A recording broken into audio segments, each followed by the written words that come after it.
Welcome to the Forever Cash Life Real Estate Investing Podcast with your hosts, Jack and Michelle Bosch. Together, let's uncover the secrets to building true wealth through real estate and living a purpose-driven life. Hello everyone, this is Jack Bosch speaking and welcome to this session today. Today I'm going to talk about the core values, right? Core values and how having core values or how not having core values or having core values, or basically how core values can make or break your company. Like, this is a crucial subject. Has nothing to do with land flipping today, right? But it has everything to do with land flipping. It has nothing to do with with business, but it has everything to do with business, right? So this is one of, I think, a very, very, very fundamental kind of thing to understand about business. And if you understand this first, then what happens is you will be overall, your path to success will accelerate massively, and you will not get shot as many times as you otherwise get shot. Okay, so let me be very, very clear about that. This is absolutely crucial. Now, let me give you a story. We have brought up two companies in the past, actually three companies, right? Two of them to 8 figures. In 2002, we started flipping land, and we brought this company to about 30 people, right? 30 people, and we did something, sometimes like 80 deals a month, 80 land deals a month, and so on and so forth. And then throughout the big crash, we adjusted that down. Now we can do that just as many deals as we want to, just with about 2 or 3 people. But because everything has been now outsourced and automated, back then we had everything doing in-house. We had phone taking in-house, we had printing of letters in-house, we had making offers in-house, we had closing in-house. We did the vast majority of our deals without title companies by doing in-house closing. So we became nationwide experts in title insurance and what it takes to get free and clear title and things like that. But bottom line is, what we did not have back then was a proper corporate culture. And what that led to is that we basically had a revolving door in our company. People would come in and they would basically work for the money, right? They would just work for the money. And if they find somebody else that pay them $5,000 more per year, they would leave, right? They would leave because there was no mission. There was no focus on team. There was no focus on the people. There was no focus on what do we stand for as a company. Now, we successfully still built this company up there to 8 figures, but with 30 people, we had to have a full-time HR person. We had to have constant hiring because people would just come and go and come and go. And we wondered, why is that the case? The answer is because we did not have a proper corporate culture. Then we got exposed to the concept of having a corporate culture. And you know what? We have hired a whole bunch of people since then, and we have barely anyone ever leave our company. Right? Sometimes it's a trajectory. It's like if they reach a career limit and they can't go up any further anymore, that they leave. Like one of our team members, Christine, she left after 12 years with us. Right? She stayed for 12 years and then she left. Right? But particularly in the last year, we hired like 30 people, and we had like 2 or 3 leave the company to go somewhere else. Now, why is that? Because we have core values. So core values can literally break. We have core values, and we have a core value centric company. Now, what that also means is that core values are not just business values. There's no such thing like business ethics, guys. There's no such thing like business ethics. Business ethics is like saying that you're going to be faithful to your wife when you're at home, but you cheat on her when you're outside of the home, right? That's the same as saying I have business ethics. There's business ethics and there's personal ethics. In my personal life, I'm all ethical. In my business life, I screw people. No, guys, that's not how it works, right? That's not how it works. There's one level of ethics. You either do good or you do bad. There's also no gray zone in my life, like in our view, right? Either somebody's good or somebody's not good, right? There is no gray zone. You can't be like, as I said, you can't be like treating things differently. There is no such thing like business ethics, like, because you're basically playing a dual standard in your life. Like, you're doing one thing, you're screwing people over left and right. I'm not, obviously you're not doing that, but you see people out there screwing people out left and right, and then on Sunday going down on their knees and praying to God. How does that even work? it's just screwed up. It doesn't work like that. Like, you either live an ethical life or you do not live an ethical life. And if you live an ethical life, you actually live that life in all aspects of your life. Okay? So now how does it play into core values? It's the same freaking thing. Core values are the values that you embody as a person.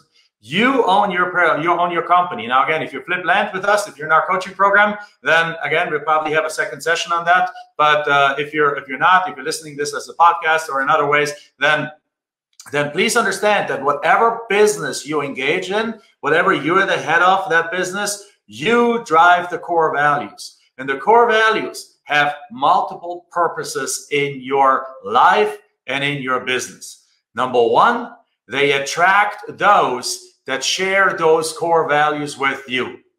Number two, they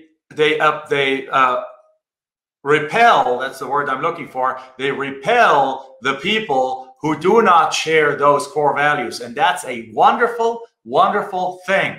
Because if you have a core values that you do things, that you only do the right thing, and that you if you promise something, you do something, somebody flaky will not come to you because they're going to realize, oh my God, I'm going to get called out in this company and I'm going to be discovered that I'm a fraud, right?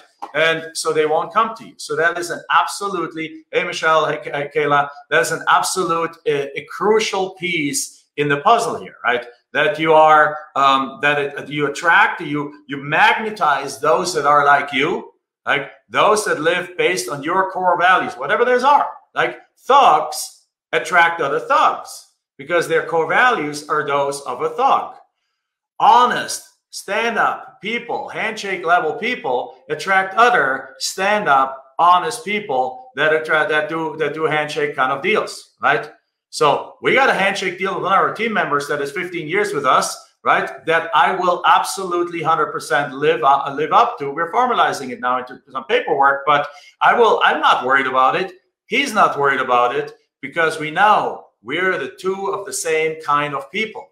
We're going to live up to our promises, right? We're going to live up to our promises. So it makes life very easy if you know what your core values are. Now, the next reason of the core values, it also allows you to distinguish if you got a bad apple in your company. If you see that somebody violates the core values and you live by those core values, and you die by those core values, then it's very easy to identify who needs to go, right? Who needs to go. So, for example, a year ago, we had a few team members, and our team members go behind our back in a very malicious way. And when we discovered that, it was very clear. We have our core values very, very clearly lined up. Here's our core values, right? Here's our core values written down, right? It was a very clear violation of those core values. So guess what? We immediately pulled the trigger. Those people were released, right? Those people were released. We had to even go after them with attorneys, right? But the point is, because we're not going to just back down from any kind of threat, and at the same time, we are better as a company for it. Our company has exploded since then because the cancer was removed from the company, right? So you guys understand that, right? Just want to point this in there. So, for example, our core values are take bold action. Like, I much rather have somebody in our company go lean out of the window and take a bold action than me having to rein them in, right? Afterwards, they're like, you know what? That was a great idea. Didn't work out. Next time, let's do it this way. But they're never going to lose their job over trying something new and it not working, right? We want to be bold, as in it says, take bold action, be bold, and go for the biggest impact, right? We're empowered to make bold decisions, even if that means being wrong some of the time. We believe in self-initiative, resourcefulness, and creativity to produce top quality results and have a massive impact. That's what we stand for as one of our building blocks for our company. That's what we want. People who want to do bold shit should come to us. People who want to be able to go and do epic stuff and change people's lives want to come to us, right? So number two, be excellence. We have very, very high standards, right? Yes, you can screw up, right? If you take bold action, if the spirit of the action was the right spirit of trying to make the company better and trying to provide something even better and so on, then you're not going to get penalized for it. You're going to be applauded for it, and perhaps the path will be adjusted by us, right? Because if it didn't work as well as we wanted it to work, then we'll make adjustments to it. But you're not going to be penalized. You're going to be actually applauded for the effort and for the attempt to go out and do something special. Now, in addition, be excellent. Now, we have consistent commitment to only give our very, very best effort and to continue holistic growth by becoming better at what we do every single day as people, as an organization, every single day.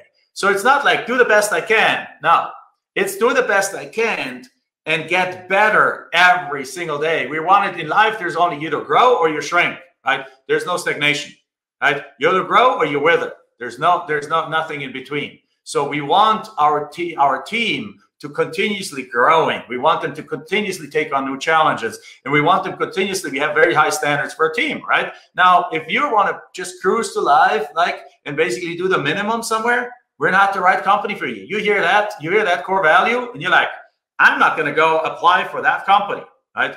We're not going to apply for a company. As Michelle added to this, the same thing is with your work in your business. If you have sellers, if you have the standard of being excellence, guess what you're going to do? You're going to provide excellent service to those sellers. You're going to be there. You're going to contact them. You're going to be in contact with them. You're going to help the title company close the deal, right? So what we're doing right now, I've been on the contact with the title company 3 times yesterday, and with a seller, with a seller and 2 buyers on the call yesterday, to make sure that everyone knows everything is happening, so that they're all ready when the deal closes. So we are following up. We're providing excellence to our sellers, excellence to our buyers, and excellence even to our title companies in helping them facilitate the deal, because sometimes they're just stupid, right? As you guys know. So we have a deal with a title company is they took 7 weeks to get a title report, and now they're like, there's a few exceptions, and they're like, well, we emailed the seller and there's not responding. And that's what they do, and then they move to the next file. It's like, guys, we know the seller.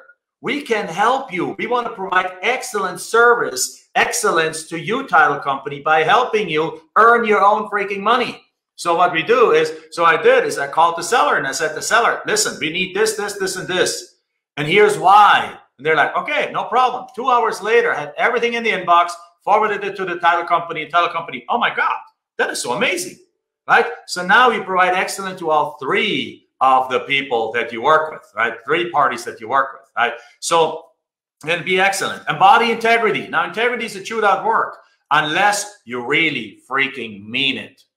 Now, here's the thing. We believe in honest, authentic, open relationships through communication and in our interactions with our team, clients, and partners. Like, we don't do behind your back kind of talking.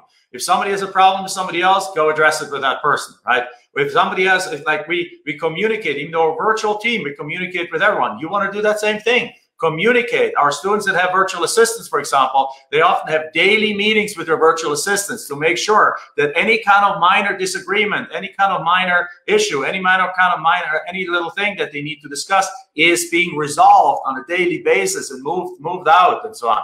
On our multifamilies, we have weekly meetings, right, with our team, where we go through an agenda, where we go through different things. And in between, a bunch of emails go back and forth, lots of communication. But in integrity also means something else, and that is what Michelle just put here. It really means doing the right thing, in particularly when nobody's watching, right? When nobody's watching. So, for example, last year, 2 years ago, we made an offer on an apartment complex, because we make our money land flipping, right? And we move our money over into apartment complexes for them to generate legacy wealth and cash flow well beyond our days and into for the rest of our lives and for the entire life of our daughter's life, right? So, for example, we made an offer, and in that offer, we negotiated on an apartment complex deal, and we said, okay, great. So we agreed that if we back out of the deal, we would pay the seller $25,000. However, somehow when our attorneys wrote it up, they omitted that. Now that's cool, right? So now that's cool. That's goes into business ethics and life ethics, right? So we wrote up a contract. Their attorneys didn't catch it. The contract was signed, no mentioning that, basically allowing us to back out of a contract without paying anything. It's not how it works, guys. That's how it works when you apply business ethics. And when your business ethics are different than your life ethics. I had given my handshake word to that seller that we would pay him $25,000 if he backed out of a contract. Everyone in the transaction thought we were absolutely freaking out of our minds, crazy. But guess what we did? We paid the seller, we backed out of a contract because the property was a crap show and it needed way more repairs and everything, and there had been a murder on the property and you name it. So we didn't want to touch that property. So we backed out of that deal. And guess what? We advised escrow to pay the seller $25,000 because you either have one set of ethics or no set of ethics, right? It's as simple as that. Right? It's as simple as that in life. And if you live life like that, then it's a very simple life.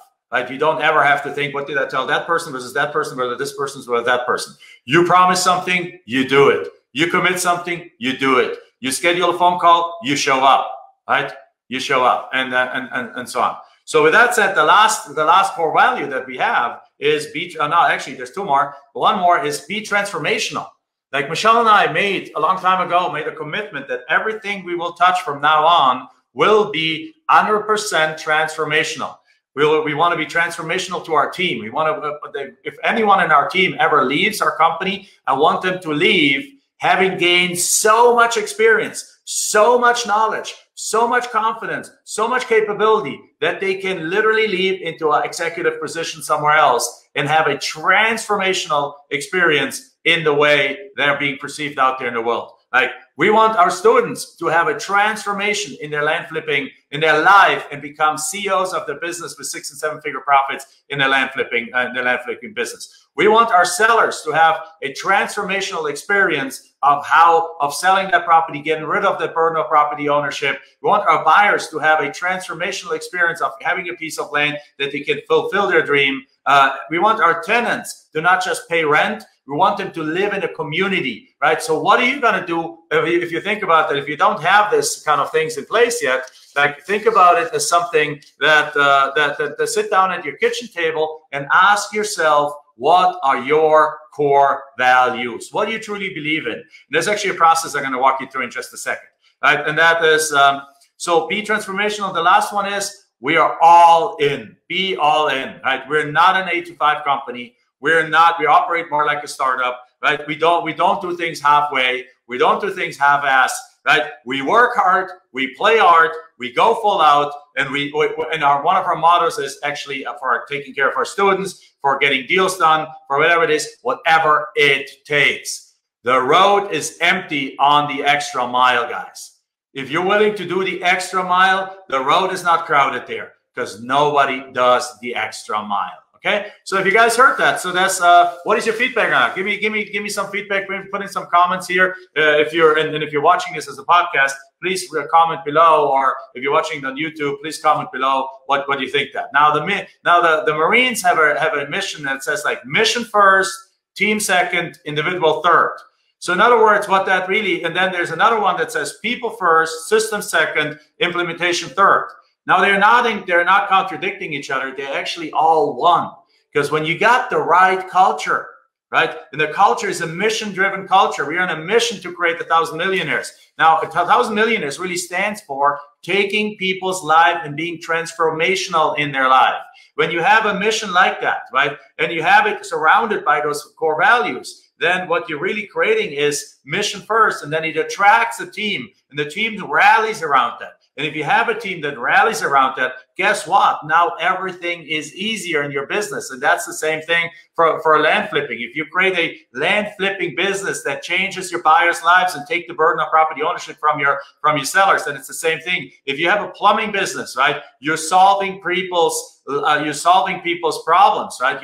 You can create a mission out of that, right? We keep your air conditioned. We keep you safe and cool, right? It's not we take screwdrivers and make a bunch of things on the machine. No, we keep you safe and cool, right? It's the mission of it, right? And then you have your core values that says you respond within a certain time. If you can't fix it within 2 visits or something like that, the customer get it for free or something like that. those are like guarantees, but they're also representative of your core values, right? So if you have core values, you're gonna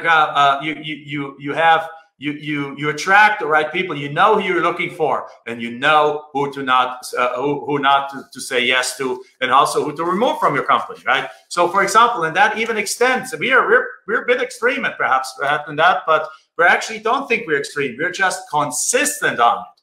We're consistent on it. For example, let's say you have it extends even a layer further. Like let's ask you a question. If you have a belief that if you have a daughter and you love that daughter, right? You have a little daughter, you love that daughter, you hire a babysitter, and the babysitter, or like you say, yeah, you have a nanny, and the nanny takes care of the baby, and you have cameras, let's say, put in, or somehow you figure out that that nanny is really mistreating the baby. And now not beating it up or things like that, but mistreating the baby, or perhaps even has beat up the baby or so, right? You would, let's say, short of you reporting them to the police and things like that, you fire that person, right? You fire that person. That person is completely evil, right? If that person does harm to your daughter, who's with me, right?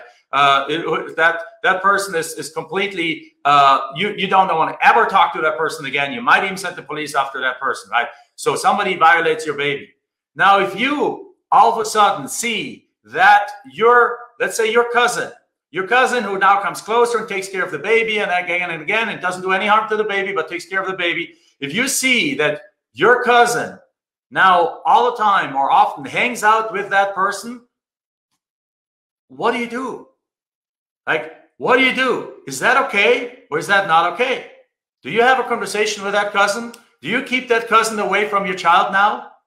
I would say yes, because you know what? Who you hang out with is who you are. If that cousin that cousin obviously knew about the mistreatment and the beating up of the kid and things like that. If that cousin doesn't have the moral, or perhaps it's not a cousin, perhaps it's another friend, right? No relationship, no relatives here. If that person doesn't have the moral compass to realize that it's wrong to hang out with that other person, then guess what? I don't think that person should be really around your baby, don't you think? Right? So that's the thing. So be consistent in your moral compass, guys. Be consistent in your moral compass, because otherwise it's a half compass, right? So make sure. So how do you create your own? Make sure. Give us some feedback here if you're watching this in our Facebook group and so on. So if you're the sum of the 5 people hanging out most time with, I agree, right? Suzanne says, if you're just like the eagle hanging out with the chickens, right? So now we have a document that if you're in coaching, we're gonna go put that out to you, which is what we call our core values distiller for CEOs, which really ask a few questions. And one of the questions that you ask yourself is, for example, why do you do what you want to do? Why do you do what you do? Why do you flip land?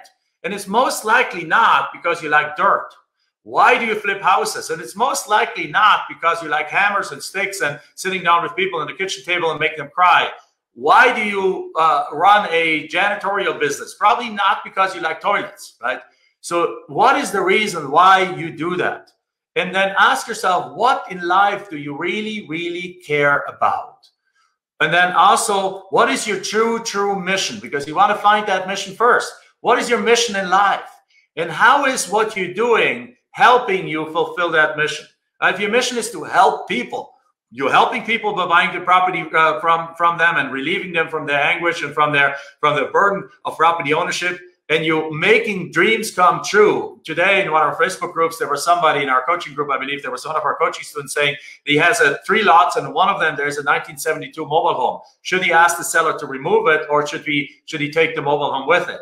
Take the mobile home with it, because it's going to be a transformational gift for somebody else. There's people out there, they're on the brink of homelessness, that are more than happy to live in a 40 or 50-year-old mobile home and provide some sweat equity and fix that thing back up again, because right now they might be living in a car or in a bus. There might be military veterans, right? There might be military veterans that served this country, got a warm handshake for it, and have PTSD, and they're basically like suffering, and they can't hold a job, but they're getting a small pension, and you can sell it to them for a small monthly payment and change their life with it. right? Change their life with it. We had the exact same situation on a property in northern Arizona. This mobile home was completely trashed. Your foot went through the floor if you went through that. But the guy across the street, when we looked at it, he was like, "You guys selling that? I have handyman skills. I can fix that thing." And I finally, after 10 years living in a small bus, I have a place to live. So you're changing lives when you do that. So yes, so think about those things, but then define your core values. And the core values are what you really stand for. And actually, the thing is, don't pick the first 5 core values that come to you. It should be not more than 5. 3 to 5 is maximum. Right. So usually 3 is ideal, but we have 5 because we could combine them a little bit more, but the 5 are the great ones for us. So the thing is, because the first one is going to say like integrity, ethics, and things like that. But dig deeper, right? Dig deeper. We still left integrity in ours but we define it as not just as do the right thing, but embody integrity. Don't just do stuff because you know otherwise you get slapped on the finger to do the right thing. No, make it your DNA to be in integrity, right? Become integrity. Do the right things no matter what, no matter who's even if nobody's looking, right? So those kind of things. Put your core values in there. It's like, and it's going to become, and then are going to become your company's DNA. And then make sure that you actually live those. That it's not just become a piece of paper that's stuck on the printer, or that's stuck on the walls, but that you go through your team with it. If necessary, at the beginning, once a month. If otherwise, once a quarter. Right now, guess what? All our employees are getting this when they're getting hired. And as of, and actually something I just literally added this morning, as of the moment they get hired, they have to sign this and acknowledge it, that they read it and that they're in with it, and that they will. That they're okay and that they're absorbed and that they share these core values, right? So walk your team through it, remind them to it, and then if there is a core value violation, do not hesitate to do what's necessary, which is an uncomfortable thing, but it's the right thing to do. It's going to make everyone else in your company safer. It's going to make everyone else in your company understand that you truly live up to these core values. So go do that, do these things, and ask yourself questions again. What do I really care for, right? What do I need? What is most important to me? Who do I not want to work with? What kind of character items? What do I want to have? Will I only want to have people that are nice, right? Then great, then that might be yours, right? If you want, or do you want to be a religious-driven organization? Then that's okay. Then you become that, right? We are not a religious-driven organization. We don't care what our team members' religion is. It does not matter. Absolutely, it doesn't matter as long as they leave it at home, right? So it's very simple. Like they leave, like we operate. We have people from almost all kinds of faiths in our company. And it's an absolute wonderful mix and mash of people, and it's absolutely great to have that in place. I'm not going to push my religion on anyone. I don't want anyone to push their religion on me. It doesn't matter, right? We're all going to work together because that's just not one of the pieces. We allow everyone to be whatever they want to be, right? Whatever they want to be, we allow them to be. It's absolute. Whatever they want to believe, we allow them to believe. It's absolutely fine. It's a judgment-free zone in our company. Well, that's also one of our core beliefs, but somebody else might be different. Somebody else might say, you know what? I only want newborn Christians to be in our group. And that's just as fine as what another company decides, right? So it's whatever you choose is right for your company, right? So I hope that makes sense, guys. So again, you ask yourself those questions, and then the core values will attract the right people. They will repel the wrong people. They can improve even innovation, because if you have core values that allow people to take bold action like that, then people are going to do that. They're going to know that, really. Because people, particularly if the company is bigger and bigger and bigger, a lot of people are going to be afraid of doing something outside the box in fear of leaning out of the window and getting the head chopped off. Well, you got to proactively prevent that by making sure your team understands that this is not the part, all right? So you need to become, those need to become part of your DNA and your operating reality. So with that said, guys, hope that makes sense. Right, so this is really, really, really crucial, Because when you have them in place, like if Michelle and I ever start another company, the very first thing we do is we identify the mission and we identify the core values. And then with that, we infuse that into everything we do to attract the right people. And then you can become a much faster rocket ship if you have that core value in place. Otherwise, you're going to be a revolving door. Nobody knows what the heck you're working for. So as a result, everyone just works for a paycheck. Right. So, and if the paycheck is somewhere higher, then they'll leave. Right. And as Michelle said, gender, race, religion doesn't matter. We all share human values, human-driven core values. Exactly right. Right. So, with that said, thank you very much, guys. Hope you enjoyed that. Give me a thumbs up. Give me some feedback. Post comments. Share this if you watch it on YouTube, and we'll see you very soon again. And by the way, we are hiring. All right. All right. So, bye-bye. Enjoyed this episode? Then make sure you like, subscribe, and post your comments and questions below the video. We're looking forward to hearing from you.